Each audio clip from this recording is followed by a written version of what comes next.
Imagine voltar aos anos 90, quando as TVs eram enormes, o controle remoto quase nunca tinha pilha. E absolutamente ninguém confiava em palhaços depois de assistir It de 1990. Agora respira fundo, mas não muito fundo. Vai que tem um balão vermelho por perto. Hoje vamos revisitar uma das obras mais marcantes do terror televisivo, It de 1990. A minissérie que traumatizou gerações, transformou esgotos em passagens proibidas e fez a gente olhar para palhaços como se fossem criaturas extradimensionais. O que no caso do Pennywise, não está tão longe assim da verdade. Então pega sua pipoca, fecha bem a porta, só por precaução, e vem comigo voltar para Derry, a cidade onde nada fica enterrado por muito tempo, principalmente o medo. Deixe aquele like espacial, inscreva-se no canal e marque o sininho para receber conteúdo de toda a galáxia.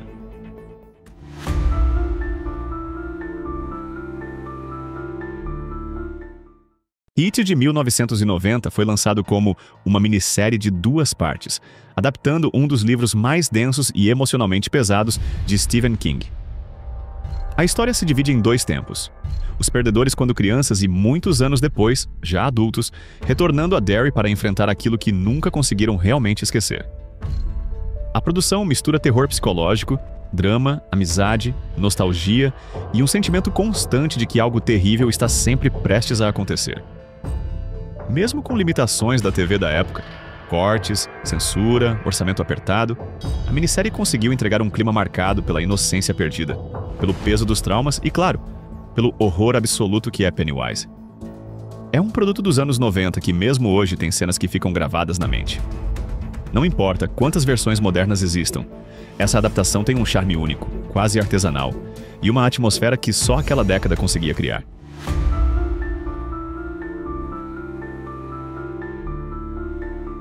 A minissérie foi dirigida por Tommy Lee Wallace, veterano do terror, conhecido por trabalhar ao lado de John Carpenter em Halloween, Halloween 3 e The Fog. Wallace era especialista em construir tensão lenta e crescente, aquela sensação desconfortável que se instala antes do susto. Em It de 1990, ele apostou no terror psicológico e no impacto emocional dos personagens, compensando as limitações técnicas com atmosfera, boa direção de atores e escolhas visuais que ficaram eternas. Mesmo sob forte censura e pouca verba, Wallace conseguiu criar um Pennywise icônico e um clima que marcou gerações.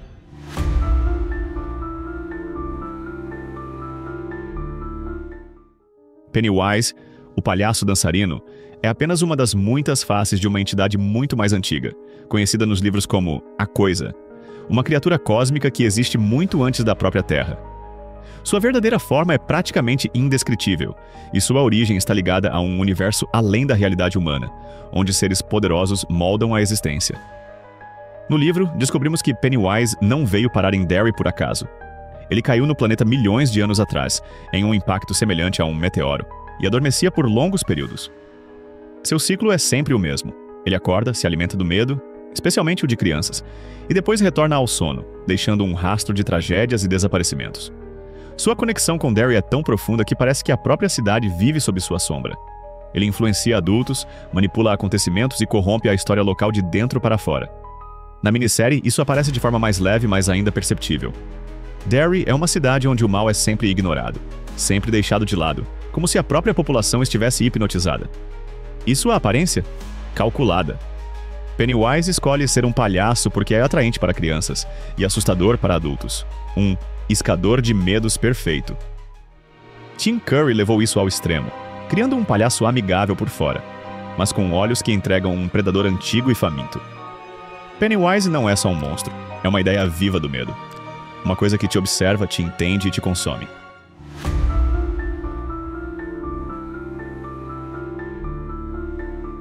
Os bastidores de It de 1990 são tão fascinantes quanto o próprio terror da história.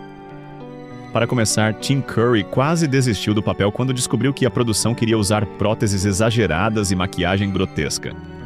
Ele acreditava que o palhaço só seria assustador se parecesse real, e convenceu a equipe a seguir esse caminho, decisão que mudou a história do terror.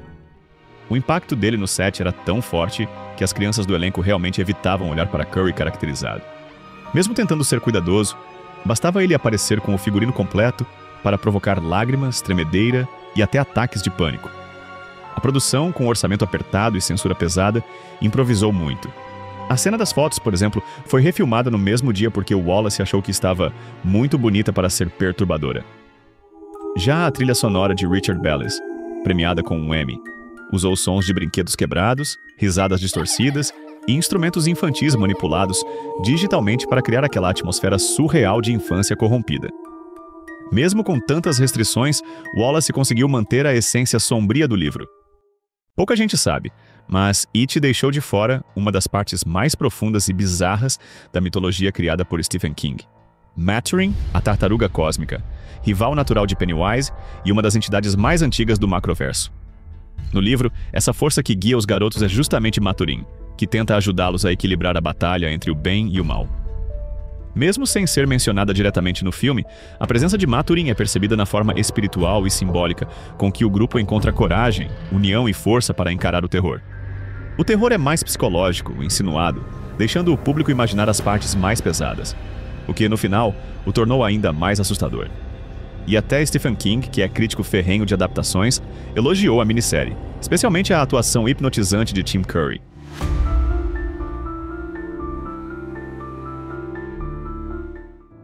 Existem muitos motivos para revisitar It de 1990, mas o principal é simples. Poucas obras capturam tão bem o terror emocional quanto essa minissérie. Aqui estão os destaques que fazem dela indispensável. Primeiro, Tim Curry entrega uma das atuações mais icônicas da história do terror. Não é exagero. Ele não interpreta um palhaço assustador. Ele é o medo em forma de sorriso. Sua performance cria um incômodo que atravessa gerações. Segundo, It, de 1990, ainda é uma experiência única, porque combina terror com humanidade. O filme não vive apenas de sustos, mas da relação entre os perdedores, da dor dos traumas, da sensação de crescer rápido demais. Esse equilíbrio entre horror e nostalgia é raro, e talvez por isso a minissérie mexa tanto com quem a assiste. Outro ponto essencial: os limites técnicos da época acabaram jogando a favor da obra. Sem CGI, sem efeitos brilhantes, tudo depende de atmosfera, direção, atuação e sugestão. E isso torna o medo mais sujo, mais real, mais próximo da nossa imaginação. Além disso, é uma adaptação que respeita profundamente o espírito do livro. Mesmo sem mostrar tudo, ela preserva a alma da história. O peso dos medos, a força da amizade e a sombra constante que Pennywise lança sobre a vida dessas crianças. Por fim, It, de 1990, é um marco cultural. Um pedaço da história do terror, que continua influenciando filmes, séries e até memes hoje em dia. Rever essa minissérie é revisitar a origem de muitos dos medos contemporâneos. Mais de 3 décadas depois, It, de 1990, continua sendo uma das adaptações mais lembradas e temidas de Stephen King. Não só por Pennywise, mas pela mistura perfeita de terror, nostalgia e humanidade. Um clássico que marcou a TV, moldou o imaginário do terror e deixou todo mundo desconfiado de balões vermelhos até hoje. E agora eu te pergunto, qual Pennywise reina no seu pesadelo? Deixa aí nos comentários e vamos descobrir qual palhaço é o mestre em traumatizar crianças, o de 1990 ou o de 2017. E se curtiu o vídeo, já sabe. Compartilha, comenta e se inscreve para mais mergulhos no lado obscuro do cinema. Obrigado por assistir e até o próximo vídeo.